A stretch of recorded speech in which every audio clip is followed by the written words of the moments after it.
Physical media used to be everywhere. Every big box store would have massive sections for different formats. You could get movies from vending machines or CDs at the grocery store.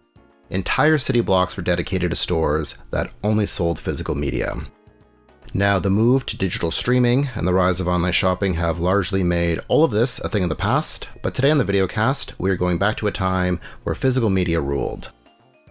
This is not going to be exhaustive. We'll be keeping it casual, looking at some of the history of more notable retailers that specialized in physical media, music, movies, some video games, mostly from the 80s and 90s, into the 2000s and 2010s, when a lot of them, unfortunately, went out of business. As always, I'm your host Brian, and this video is made possible thanks to our patrons over at patreon.com/pixelportraits.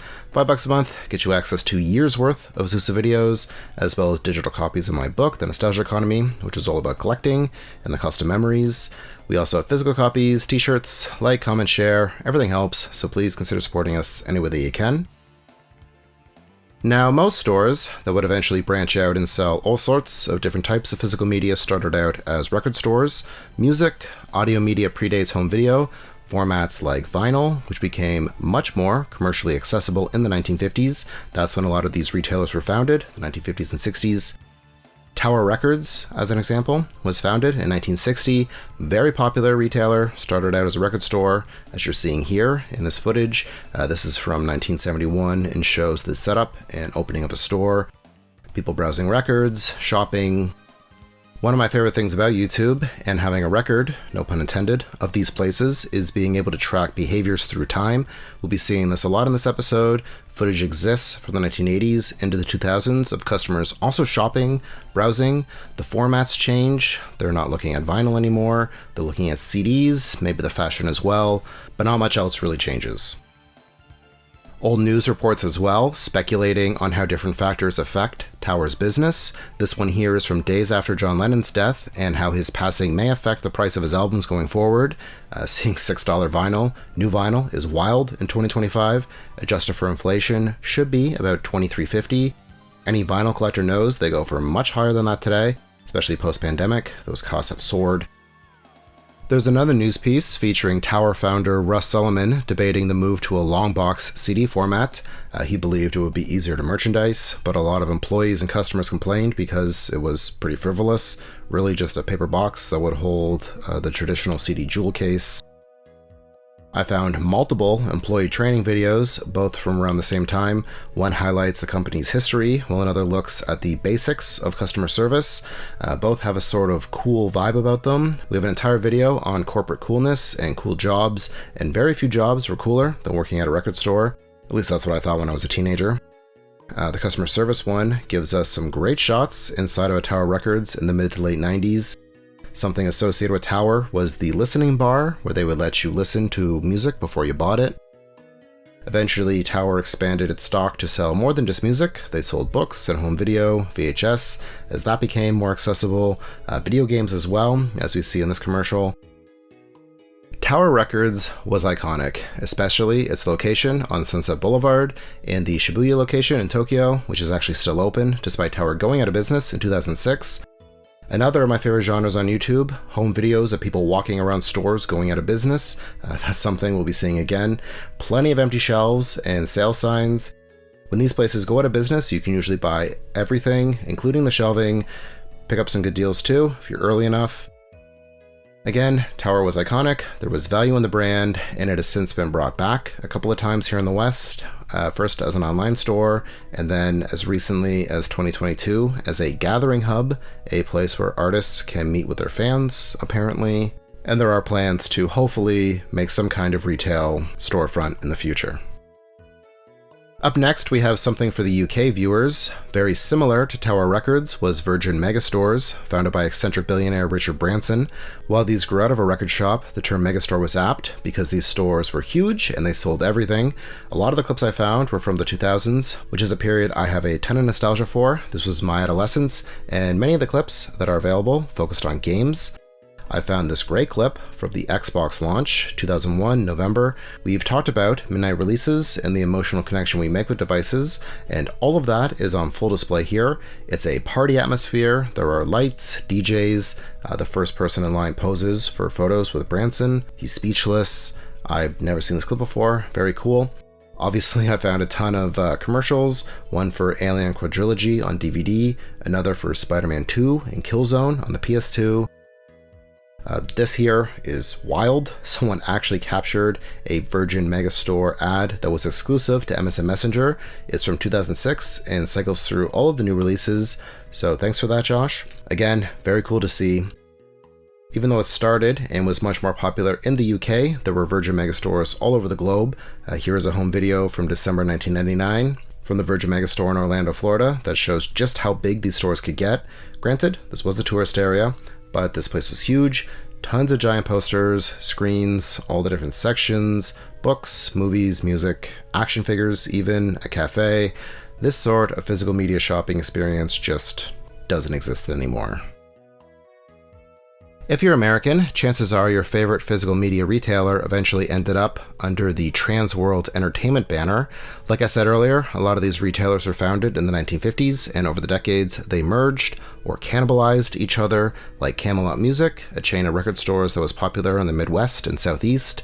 They aggressively expanded into other markets with their various acquisitions, like The Wall and Specs Music in the late 90s. Eventually they had 455 stores nationwide.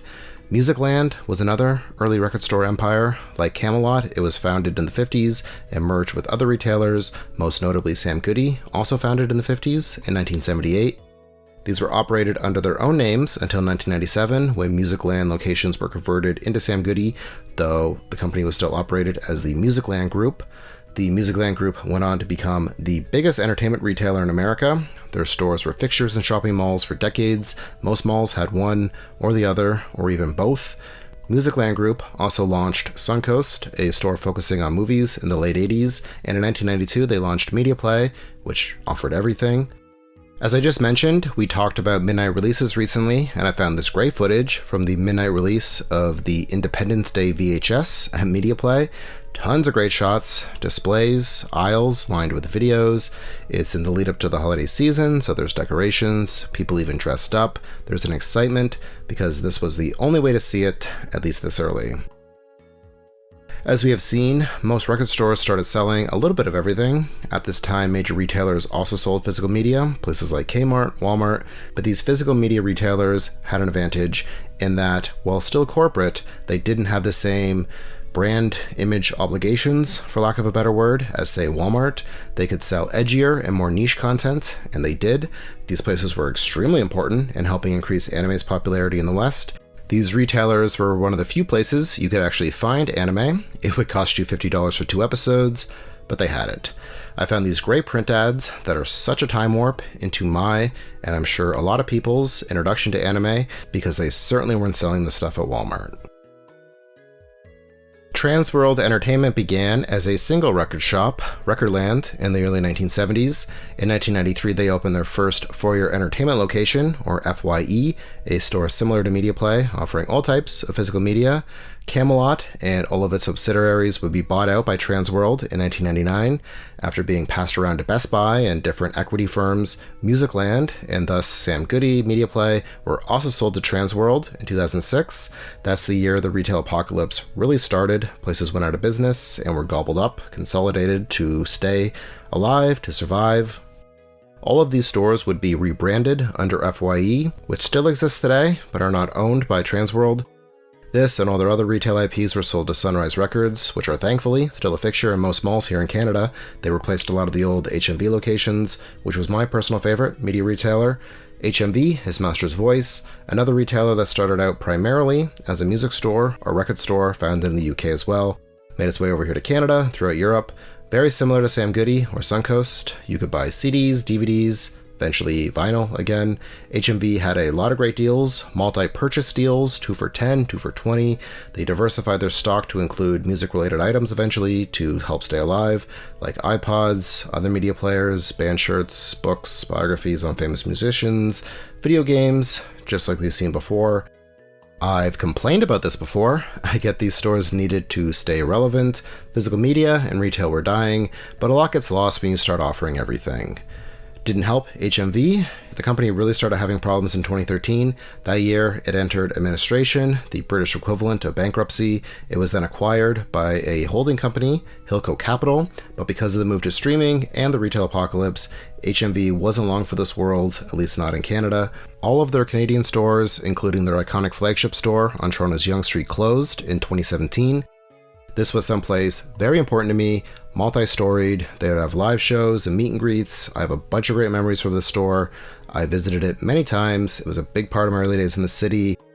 I went there during its final days. That's where this footage is from. I was likely there the day that this was shot, and I was very sad to see it go. Again, its spirit lives on through Sunrise. I recently walked through a Sunrise, and while it paled in comparison to HMV from 20 years ago, it was still a ton of fun, and I'm happy it exists. HMV as a brand was brought back in 2024. Small sections of records branded HMV are now in select Toys R Us locations, which is weird. Toys R Us still exists here in Canada, and I guess the thinking here is, hey, you're old, you remember these things, they're together now. Kinda weird, corporate synergy, but that's gonna do it for today. Let me know what you think. What physical media retailer was your favorite? What are some things you remember buying? Let me know in the comments. If you enjoyed this video, give us a thumbs up, subscribe, share, and check out some of our other videos. We have a ton of retail ones, zombie retail, the collapse of the video rental market, a bunch on the nostalgia economy, which is also the theme of my book. Check those out, and again, please consider supporting us on Patreon if you can. Should have a video up there soon looking at defunct tech retailers. $5 gets you access to that and helps keep this going. Patreon.com/pixelportraits. Read the nostalgia economy. As always, thank you so much for your interest in this channel, and thanks for watching. See you in the future.